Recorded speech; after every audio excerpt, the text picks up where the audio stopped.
ఇప్పుడు ఇతను మనకి ఇస్తున్నాడు కదా, ఇది మౌంటైన్ హనీ అండి. ఇది మౌంటైన్ ఫ్లవర్స్తో వచ్చే హనీ అనమాట. చూడ్డానికి మనకి నెయ్యిలాగా కనిపిస్తుంది కదా. టేస్ట్ చూడు సంధ్య. డిఫరెంట్గా ఉందండి, కొంచెం చాక్లెట్ ఫ్లేవర్ టైప్లో బాగుంది. అంటే బ్రెడ్ మీద అప్లై చేసుకొని తినడానికి అలా చాలా డిఫరెంట్గా ఒకసారి ఎక్స్పీరియన్స్ చేయొచ్చు. ఇలా మీకు మనకి ఎంత కావాలంటే అంత ఇస్తారు, కానీ చాలా ఎక్స్పెన్సివ్. ఇదేమో అవును, చాలా టేస్టీగా ఉన్నాయి. రెగ్యులర్ హనీ కన్నా ఈ హనీయే చాలా బాగుంది. నేను కూడా ఫస్ట్ టైం ఇక్కడ చూడడం. ఇవి కూడా మౌంటైన్ హనీ అంట, కానీ కొంచెం డిఫరెంట్ స్టైల్.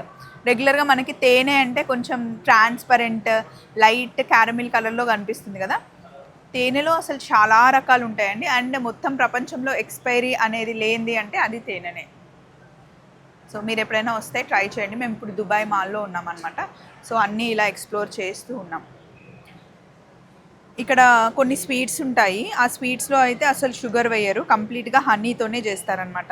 మెయిన్గా బక్లావాస్ అయితే కంప్లీట్గా హనీతో చేస్తారు కొన్ని ప్లేసెస్లో. ఈ హనీ మీరు ఎప్పుడైనా టేస్ట్ చేస్తారా? చాలా బాగుంది. బాయ్.